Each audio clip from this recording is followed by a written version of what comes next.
Think you know your zodiac sign? Let's go deeper. This week, I'm showing you what your moon sign really means and how to use it. Because if you're only looking at your sun sign, you're missing the part of you that actually feels. Welcome to the 5th house, where we don't just predict your future, we teach you how to read your soul using both Western and Vedic astrology.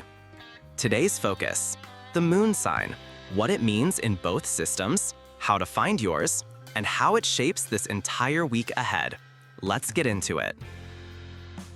Most people only know their sun sign, the part that says, I'm a Virgo, or I'm a Leo.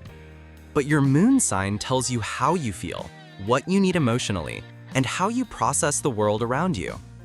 In Western astrology, the moon represents your subconscious mind. It shows your instincts, your early childhood conditioning, and what makes you feel safe. It changes signs every 2.5 days, which makes it deeply personal and always shifting. In Vedic astrology, the moon is more than emotional. It's mental, spiritual, and karmic. It represents your emotional mind, the part of you that reacts based on deep conditioning, shaped by both current and past experiences. In fact, in the Vedic system, your entire emotional and spiritual journey is often mapped from the moon's position at birth, not the rising sign. The exact constellation the moon was in at birth, known as your lunar star, reveals your inner nature, emotional tendencies, and karmic blueprint. Let's break this down. Both systems agree. The moon rules your emotions. It governs your feelings, your needs, and your comfort zone. But here's the difference. Western astrology asks, what do I need to feel okay right now? Vedic astrology asks, what emotional pattern am I here to evolve through? Western moon equals emotional identity. Vedic moon equals emotional growth path. And here's why this matters this week. Between August 5th and 11th, the moon travels from Libra to Capricorn in the sidereal sky, which is what Vedic astrology follows. It moves through emotional phases tied to ambition, bonding, transformation, and deep release. Meanwhile, in Western astrology, the moon moves from Scorpio to Aquarius, from emotional intensity to intellectual detachment. So, emotionally, this week moves from depth to distance, from feeling all the feelings to seeking clarity. Now, let's bring this into your real life. Here's what this moon movement means for each rising sign based on the Vedic chart, and how to align with it using both lenses. Aries rising. You may feel intense and withdrawn early in the week, then suddenly open to learning or travel. Let go of control. Learn something that stretches your soul. Taurus rising. Relationship energy is intense, but you may also feel the need to pull back emotionally.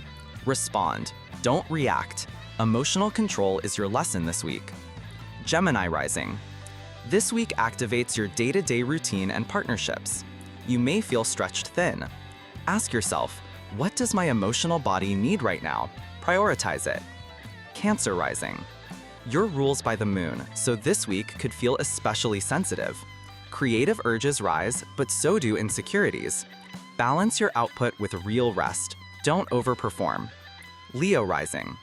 The world may expect you to be loud and expressive, but your emotional center wants softness. Focus on your inner world. Home, family, comfort. That's where your real power starts. Virgo rising. Your communication becomes emotionally charged. Instead of reacting with logic, try listening from the heart. Write what you're feeling before you say it out loud. Libra rising. This week challenges how you define worth. Is your value tied to your performance or your peace? Shift toward internal security, not external approval. Scorpio rising. The moon touches your rising sign midweek. Expect emotional vulnerability, but also deep insight. Your task? Feel it fully, without hiding. Sagittarius rising. You'll want to retreat. Let yourself. This isn't a lazy week. It's a spiritual detox. Give yourself stillness. Something new is trying to be born. Capricorn rising. Big dreams are being tested. Are your goals still aligned with who you're becoming? Let go of what no longer feels emotionally honest. Aquarius rising. Your career and public self may demand attention, but the moon asks, are you building from truth or for applause? Let emotional alignment lead your ambition. Pisces rising. You'll crave spiritual depth, learning, and meaning.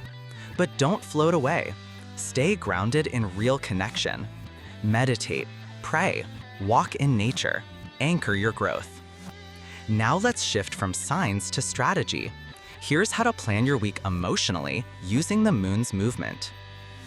Early in the week, Monday to Wednesday, the moon moves through intense emotional constellations. This is not the time for big decisions or tough conversations. Instead, finish what's been left undone, rest more, speak less. Midweek, Thursday and Friday, the moon enters a more controlling and protective space. You may feel defensive or hyper-focused. This is your moment to reflect, not push. Ask yourself, what am I holding on to that's already over? By the weekend, Saturday and Sunday, the moon enters a zone linked to deep karmic clearing. It's time to simplify, let go, clean your room, burn an old to-do list, say no to something that drains you. You're creating space for new emotional roots to grow. And now, let's talk remedies. Not rituals, not offerings, but real inward practices. In Vedic astrology, remedies are tools to realign ourselves, not please something outside of us. This week, the most powerful remedies come from within. Here's what to do.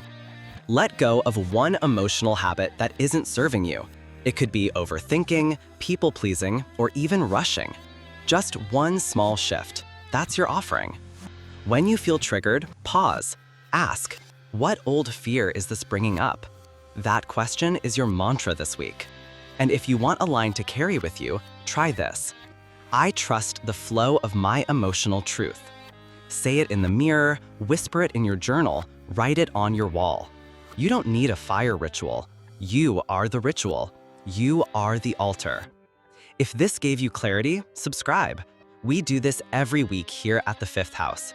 Each time you'll understand more of yourself and how to live in harmony with your chart. See you in the next sky.